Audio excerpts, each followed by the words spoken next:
Salut tout le monde, c'est Lucie et on se retrouve pour notre rendez-vous hebdomadaire pour analyser le comportement des participants de Psy-Koh-Lanta.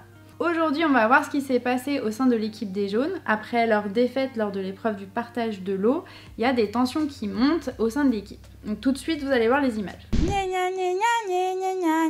Grosse tension sur le camp des jaunes au sujet du repas du midi. J'ai buté un oiseau, mais ce soir on va se régaler. Non mais moi je mange pas ça.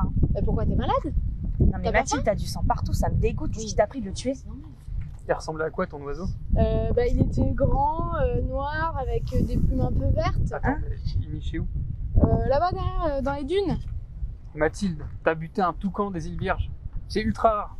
Il y en a genre 20 dans la région. Non mais vous me saoulez, moi je galère en fait pour vous faire à manger pendant que vous faites du riz et Non. vous êtes pas content, vous Non mais plaignez. comment tu l'as tué? Il a souffert? Non, j'ai fait un petit lance-pierre hier soir et là bam du premier coup. Mais Mathilde, on avait assez de riz pour tenir au moins encore pendant 4 jours là. Mais vous me saulez avec votre riz. Pourquoi en fait, tu as tué le pauvre? Mais moi je suis faible dans les épreuves, là j'ai besoin de prot. Non mais Non. t'as aucun apport en prot. Mais Non, le mélange de riz et de lentilles, corail des mers, ça suffit largement. Mais il est où?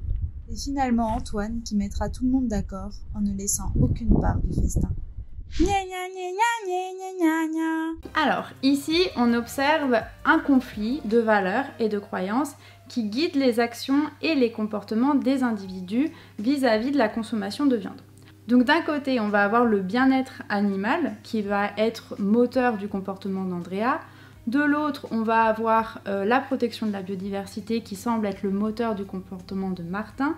Et puis enfin, on a la motivation à maintenir une bonne santé physique qui semble être le moteur du comportement de Mathilde. Donc ces conflits de valeurs et de croyances, ils viennent questionner à plus large échelle nos rapports à la nature et puis finalement la place que l'homme tient dans cet écosystème, qui sont des sujets qui sont largement débattus aujourd'hui quand on prend en compte justement les changements environnementaux auxquels on fait face. Et finalement, ces conflits sont le reflet d'une société qui est en adaptation et en changement face à l'évolution environnementale qu'on connaît. Un conflit, c'est donc signe aussi de changement. Et derrière le mot conflit, il y a la recherche de résolution et la recherche d'atteindre un nouvel équilibre. Alors parfois, les résolutions peuvent aboutir par de la coopération, ce qu'on souhaite tous et toutes, et parfois malheureusement, ça aboutit par de la violence. Le problème, c'est que face à certaines situations d'urgence, les conflits peuvent mettre du temps à aboutir à une résolution qui sera acceptée de tous. Et le changement climatique que l'on connaît aujourd'hui, il n'attend pas pour bouger. Entraînant non pas une seule et même crise, mais un enchaînement de plein de crises différentes qui touchent à plein de systèmes de valeurs différentes et qui entraînent plein de contradictions sur nos manières de vouloir gérer ces crises. Donc comment faire pour accélérer ce processus de résolution de conflits sans non plus en venir par de la violence?